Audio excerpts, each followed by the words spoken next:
Welcome everyone to our webinar, Handling Holiday Stress While Caregiving by Janet Edmunson. My name is Catherine and I am the administrator for this webinar. Now before we get started, let me share some information about Janet's books and other products. They are available at her website, www.affirmyourself.com, or you can order them from Amazon or your local bookstore.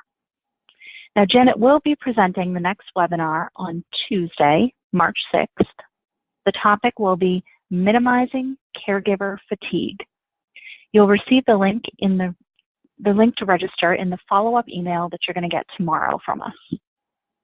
Now, even if you can't make that date, please register because we will be sending out the recording for you to watch later on at your convenience. One last administrative item. To ask Janet a question, please just type into the questions box, which is at the panel to your right, and hit send. You can do this at any time during the webinar, and Janet will answer them at the end. Now I'd like to introduce Janet. If you've participated in any of our webinars before, you know that Janet took care of her husband, Charles, during the 5 years that he faced a movement disorder with dementia called cortical basal degeneration, or CBD.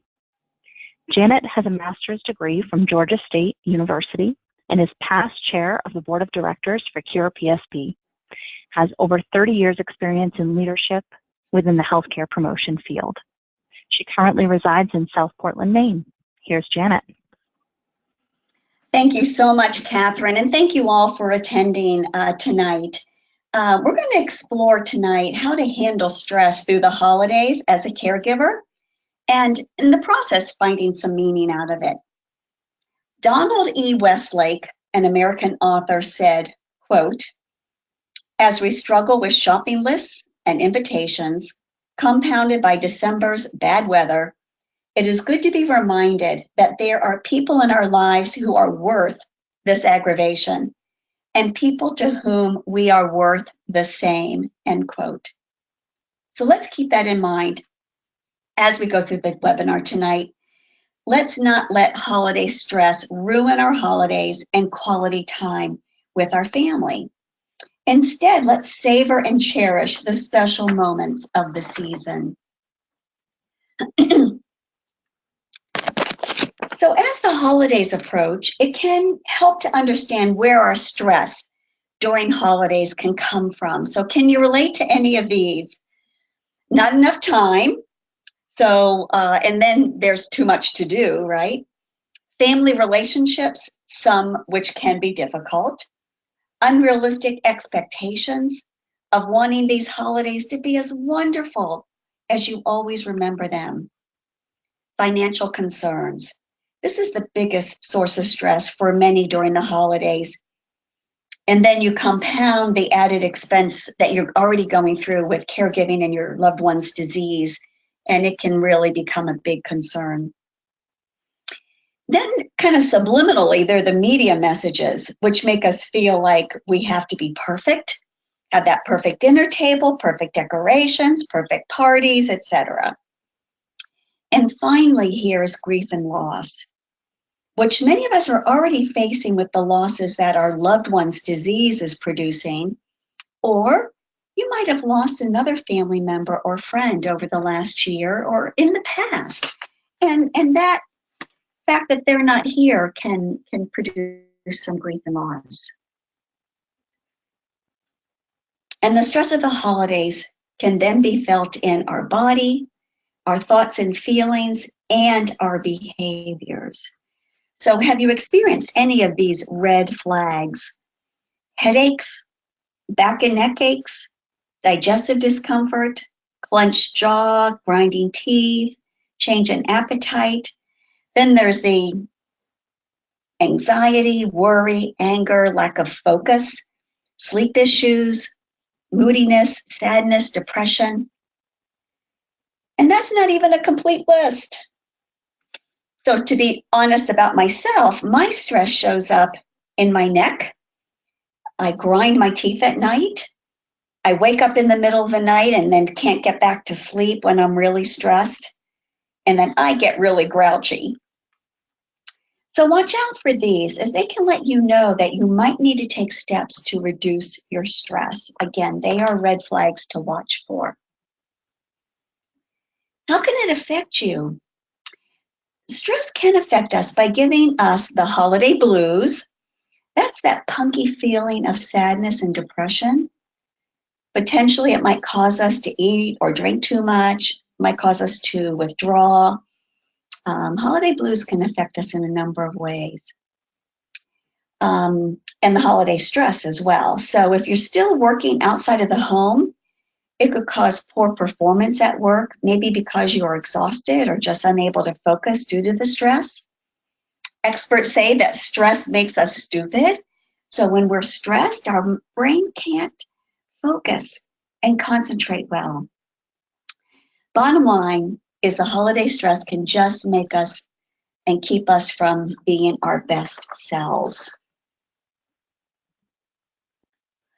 So to help handle this extra stress during the holidays, here are some tips we'll be discussing today. And we'll go through each one of these one at a time. And let's start with having reasonable expectations.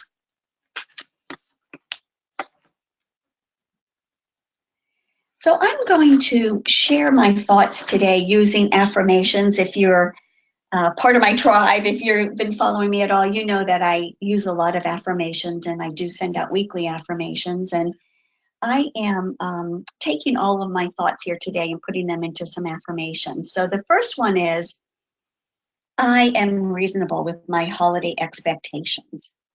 I am reasonable with my holiday expectations. So are you? The first way to be reasonable is to distinguish between what we can and cannot change.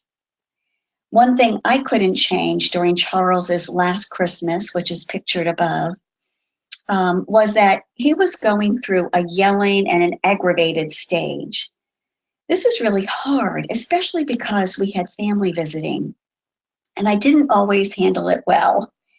But when I remembered that I couldn't always control some of the aspects of his disease, I could more easily get through it. So to be reasonable, let go of what you cannot change and remember the serenity prayer. Grant me the serenity to accept the things I cannot change, courage to change the things I can, and wisdom to know the difference. I love this serenity prayer. I think it is the core to us handling our stress and getting through the caregiver experience in general. In having reasonable expectations, it helps if we can anticipate challenges and be prepared for them. So during the holidays, you may have logistical challenges like travel plans in the car, air, and such. So let's look at these challenges. First one is if you're doing any airline travel.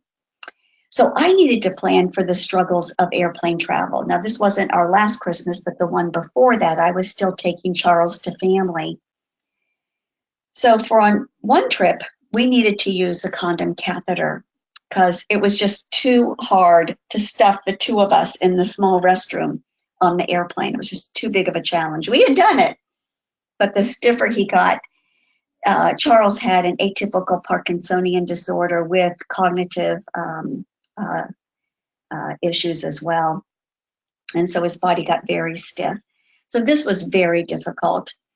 Fortunately, though, for the most part, airline staff are prepared for special needs, and they're great at providing wheelchairs that can go right down the aisle and golf carts to get you from one place to the other. So airplane travel can be easier with all the assistance that they do give us.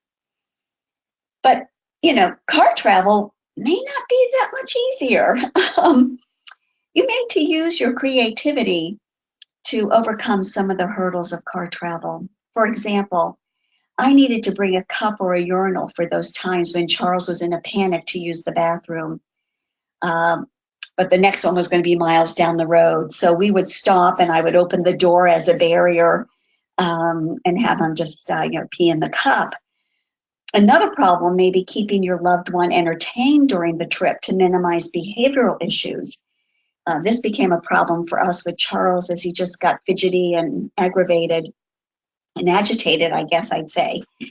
So we tried audiobooks. You could do podcasts now, things like that that could entertain, as well as maybe singing to music. It's a great time to put on your holiday favorites and sing out loud. In anticipating other challenges, think of your hot buttons. This might be toxic relatives, for example. So try to avoid or limit your exposure to these people. If you have to be with them, keep your visit short and plan a quick exit strategy. So when you go in, you know there's going to be someone there that's going to just drive you crazy. Say right off the bat, gee, we're only staying for an hour or whatever, and then we need to get going. Anticipate the challenges of a family member that just doesn't get it. So they may not really understand the progression of your loved one's disease. And the story that comes to my mind is my Charles's mom had Alzheimer's and his dad had Parkinson's, and his mom was really getting bad. And so Charles's brother Ken was the one that lived closest to the parents. So when the other brother, David, came to visit, David, the parents would just rise to the occasion, and David didn't see how bad it was, but David wasn't staying with them. So the next time David came, Ken had him stay in the house with his parents, and then it all came to light. And he had a much better attitude and understanding of the challenges going on. So the holidays also can be a good time to have a family meeting, because everybody might be there. And if things have been contentious recently, consider having a non-family member lead the discussion. This could be someone like a geriatric lawyer or a care manager. You can find a geriatric care manager at www.aginglifecare.org. Let me give that to you again, www.aginglifecare.org. They are trained in helping people and families through their different situations. Or clergy, someone that can just be that person to listen and make sure everyone gets a chance to speak and that everyone gets to be heard. Again, that's if you've got struggles going on in the family. Otherwise, just doing it amongst yourself is fine. Finally, in anticipating challenges, expect delays, crises, and disappointments. Just know that those things are going to happen. In being reasonable about holiday expectations, we need to be realistic about what our loved one can do. So I point out that this is a picture of our last Christmas with Charles. So not being able to travel anymore, that was for me accepting something that I couldn't change, because up to that point I always traveled to my family for the holidays. Some of my family members this particular Christmas came and visited us instead, and they're in this picture. One of the ways I needed to have reasonable expectations is that there was no way that Charles was able to buy me any gifts. So earlier that month, I ordered some sweaters and such from one of my favorite catalogs. I kept them in their original packaging until my mom visited, and then she wrapped them for me. And by the time I opened them Christmas morning, I had forgotten what I had ordered. So they were a surprise to me then. So that's how I got through that particular, could have been a disappointment. But for many of you, your loved one may still be able to participate in the preparations and activities of the holidays. Experts encourage you to allow your loved one to do what they can. The realistic part is being able to distinguish what your loved one can and cannot do. And do you direct them in ways that enrich yours and their experience instead of frustrating the two of you? Let the perfect go and accept the imperfections that may come. Perfection is not the goal. Joy is. Another reasonable expectation may be that your loved one may not be able to express appreciation or love, which is what you really want over the holidays, isn't it? I realized that Charles had lost his ability with the neurological disease to have empathy or express and show love. And by this point, to even speak. So he couldn't say I love you or explain how much I meant to him. If I had waited for that, I would have been sadly disappointed. However, instead, I remembered holidays of the past and the ways that he was so special and caring. That was the real Charles. The next tip to handling holiday stress is to prioritize.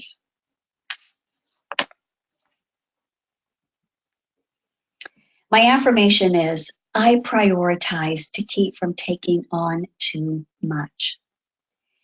It is absolutely certain that we won't be able to do everything that we want and hope to do for the holidays. The holidays bring enough stress and extra time commitments just by themselves. Adding on the responsibilities of caregiving can really overwhelm us if we're not prioritizing and letting go of things that aren't at the top of that priority list.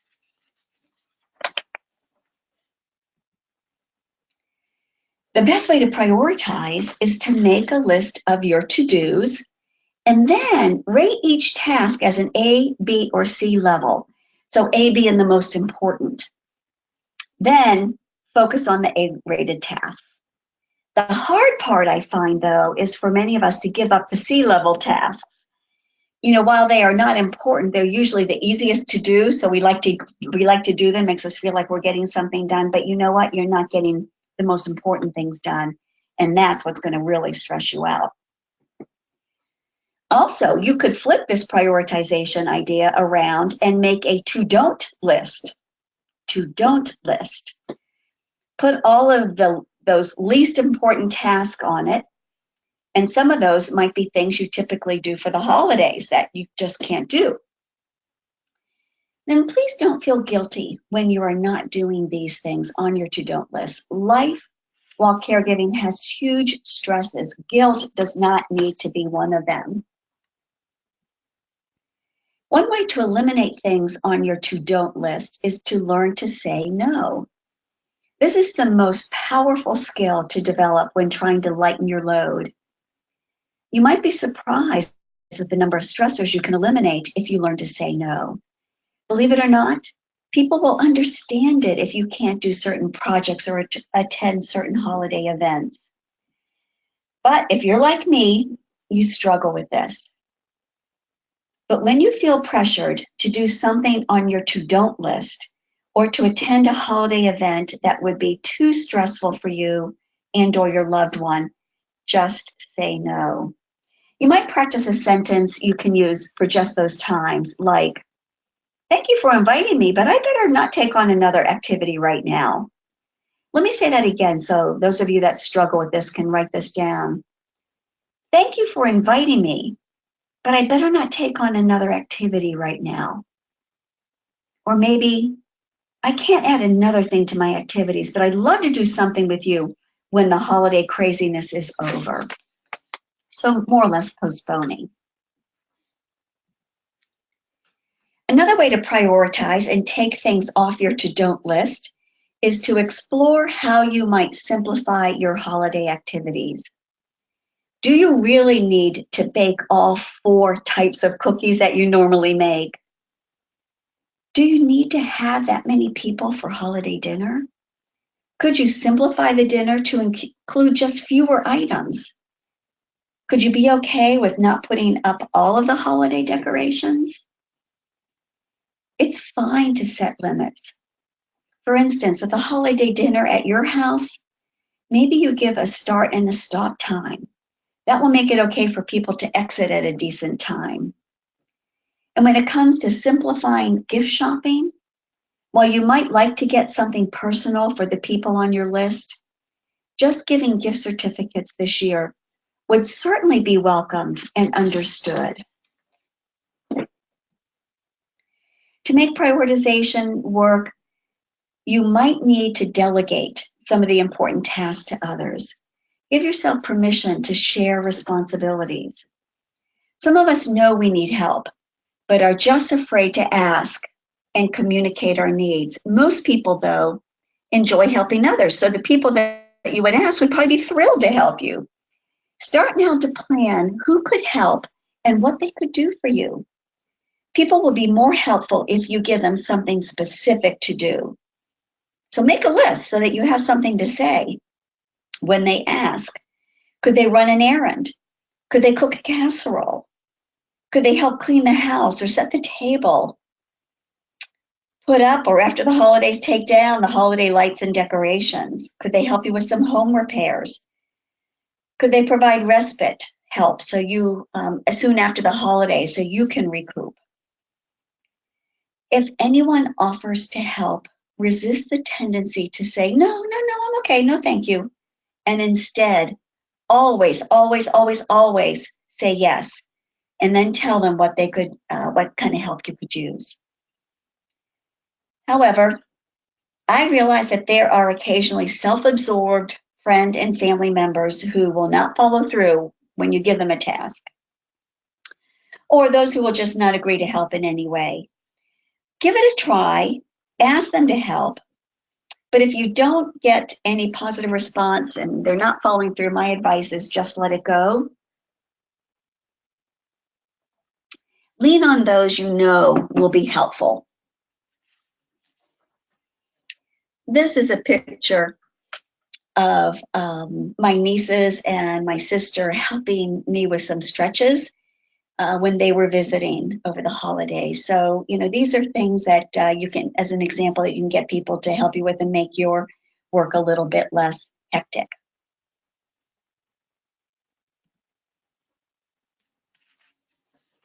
The next tip for handling holiday stress is to take care of ourselves. Easier said than done. So my affirmation is, I am taking care of me as best I can, because I realize it's not as you would like, but as best you can. Taking care of me means trying not to abandon your healthy habits during the holidays. So that includes fitting in exercise. Exercise is fabulous because it actually helps eat up the stress hormones. It's been shown to be as effective as an antidepressant for mildly depressed people. And who isn't a little bit mildly depressed when you are caregiving and your loved one cannot enjoy this holiday as much as you would hope? However, during the holiday season, and especially when you are a caregiver, it might feel impossible to fit in exercise. But because it is so important, I encourage you to prioritize it on your list and fit it in however you can. Even just 5 or 10 minutes here and there throughout the day can make a difference, as it all adds up. If you have stairs in your house, go up and down them a few extra times. Do squats using the chair at your kitchen table. Just stand up and down, sit up, stand up, sit up, stand up 20 times as fast as you can. If family visits, see if someone would stay with your loved one so you can take a walk.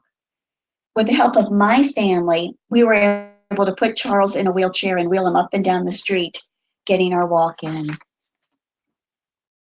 So take your loved one on the walk with you. Another way to take care of you over the holidays is to eat well. The bad news is that most people gain 5 to 10 pounds during the holidays. And the problem is it's hard to get that off. So every year we're gaining a few extra pounds. That's why we tend to get heavier as we get older.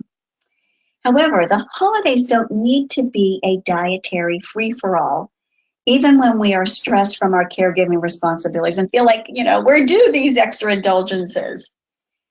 Some indulgence is okay, but overindulgence is only going to add to your stress and guilt. So here's some ideas to try to minimize overeating with all those wonderful holiday goodies and meals. Don't skip a meal before a big holiday event. 9 out of 10 people will overeat if they skip a meal. At least eat something light before you go to the event. And then when you're at the event, fill up on the vegetables and fruits. Limit your alcohol intake by taking small sips or diluting them with sparkling water or juice. Try using a lighter, more healthier version of some of your meal items. Cooking Light online has tons of recipes that you might want to try. Stress can play havoc with your sleep. We just will not be at our best if we are sleep deprived. I encourage you to first prioritize getting enough sleep for you and your loved one. By making it a priority, you'll learn to stop doing other things that aren't as important, allowing you to get more time for sleep. My next webinar in March will address this issue in more detail, but for now, simply prioritize sleep. What will drop off your list to allow you to get more sleep? While it may sound frivolous, make time during the season just for your pleasure. What do you like to do for fun? Reading? Lunch out with a friend? Doing a hobby such as knitting, drawing, playing music, or such? Also, seek out comic relief to laugh a bit. Funny holiday movies. A lot of laughs can come just playing board games or Pictionary. Watching funny YouTube videos. I want to mention Jean Robertson, Jeanne Robertson. She's just hilarious. If you haven't seen her YouTubes, I think you'll enjoy those. So you can just in YouTube Google her. I encourage you to try to even find a small amount of time for fun and laughter every single day. The next tip is to modify traditions. My affirmation is, I modify traditions as needed. I understand how valuable holiday traditions are in providing meaning and closeness. But when you have difficult caregiving challenges, reality might force you to modify them a bit. So stop to think about what are the most meaningful parts of your holiday traditions. What will you absolutely want to continue, no matter what the effort? But also, what could you give up this season? If possible, have an open and honest conversation with your loved one and family to make these decisions. That may help everyone to get on the same page with these decisions. While you might be modifying or giving up some of your traditions, it might be possible to find creative ways to celebrate with new traditions that are meaningful but not exhausting. Let's look at the holiday meal as an example. Maybe the new tradition is to order a prepared meal to eat at home. Or you could start a new tradition of eating out. Let someone else cook for you, right? If your loved one can still go out. And if you're always been doing all the cooking, maybe this year you start a new tradition and have a potluck and let others bring items. Another way to look at new yet meaningful traditions might be in the activities you do. Would a sing-along work for your family? Maybe the new tradition is to bring out old photo albums or family home videos and enjoy the memories they bring. Or consider just sitting around the family room and watching a favorite old holiday movie. Could this be the year that you start a Skype or FaceTime tradition where you take time to connect with those who are not with you, not able to visit? Finally, my last tip is finding meaning. My affirmation is, I find meaning during this holiday season. In the midst of the loss of health of your loved one and modifications to beloved traditions, we can all still find meaning in our circumstances. If you've heard me speak before, you know that I am a big believer in finding meaning even through the deepest struggles. In fact, I believe that in our darkest times, we can find and see light and gifts that are not visible or yet experienced when everything is going well. These times are often opportunities for personal growth. Maybe it's learning to be more patient, or you realize that you're developing a closer relationship with your loved one, or the special friend and family member who steps up to the plate to be helpful. Maybe it's in the kindness you see from the community or strangers, or maybe the meaning comes from deeper, more purposeful thoughts and exploration. I encourage you to reflect on all of the possible gifts you are receiving from your caregiving experience and the positives they have brought to your life. One of the greatest gifts we can give to our loved one during the holidays is our time. Doing some of the holiday preparations together or enjoying the time to be together over the holiday in and of itself can be very rewarding. Even if your loved one is unable to help in any way or even to interact as he or she used to do, just sitting quietly together can be meaningful. You might be wondering, well, all this is well and good, but my loved one is in a facility or the hospital. What can I do? Well, let me give you some ideas. Let the kids unwrap a few gifts by your loved one's bedside so your loved one can see the joy in their faces. Decorate the room with holiday wreaths, garlands, strings of lights, and battery-powered or plug-in candles. Definitely check with the facility first to make sure everything you bring is okay. And bring a photo album on your tablet or scrapbook full of pictures from holiday past and reminisce with your loved one. Play your loved one's favorite music. Bring your loved one's favorite holiday treat to enjoy together, diet permitting. And bring a few special ornaments for your loved one to hold and discuss the memories associated with each. So those are some ways, if your loved one's in a facility, to still have some wonderful, meaningful time. A real wonderful way to find meaning is through gratitude. Take time to express thanks to others for their kindness. A quick text or email can work, or if you have more time, a phone call, even if you can only leave a message, it will be well received. And a handwritten card expressing gratitude will be very valuable to the recipient in this day of social media and technology. People really will love getting an actual handwritten card. When you thank others, you get an uplift, and they do too. I want to take the opportunity here to say how thankful I was for hospice, who worked with special local churches and community groups to bring Charles and me meals during the holidays. You see, I'm not a cook, and Charles used to do all the cooking. So this kindness by strangers was especially helpful for me.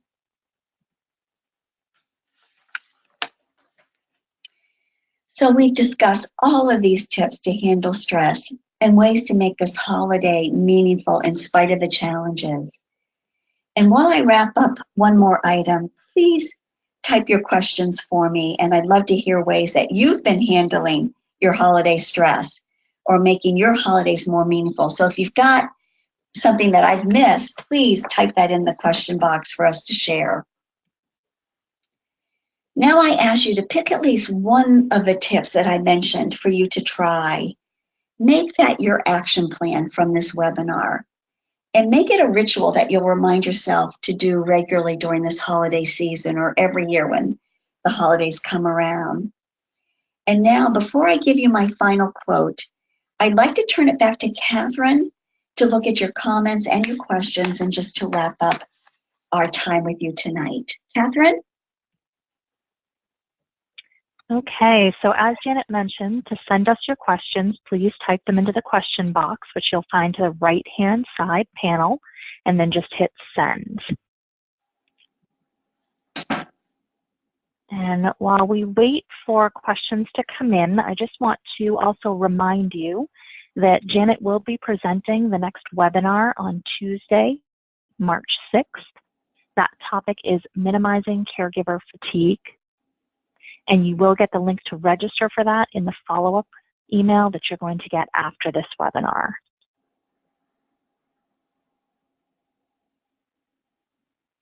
And then also, as I mentioned earlier, Janet's products are available on her website at www.affirmyourself.com or from Amazon or your local bookstore. Now wait just another minute here to see if anybody has any questions. I know we're in a holiday week. Oh, looks like we do have someone here. I have found falling asleep to comedy has been helpful to distract my thoughts of my wife's multiple system atrophy. I listen to iHeartRadio. That is a great tip. That's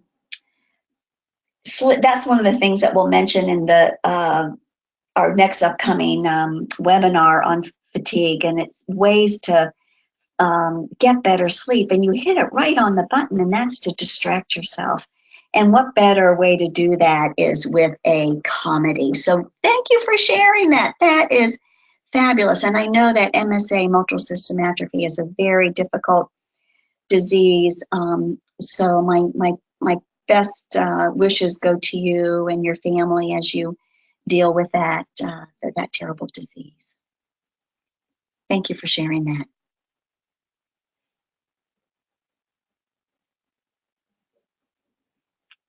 All right, well, it looks like that is the only comment, tip, or question we have this evening. So with that being said, I will turn it back over to Janet for her final quote. Wonderful. Thank you, Catherine. So this is a quote from Orrin Arnold, an American editor and freelance writer. And I'm going to use the word holiday instead of Christmas. Holiday gift suggestions. To your enemy, forgiveness. To an opponent, tolerance. To a friend, your heart. To a customer, service. To all, charity. To every child, a good example. To yourself, respect. Thank you all for being here today. I wish you a happy Thanksgiving coming up and a not so stressful rest of the holiday season, hopefully with a tip or two here that you can use to minimize your stress. And we look forward to seeing you at the next webinar in March. Thank you. And thank you, Catherine, for assisting me today. With that, we will say good night.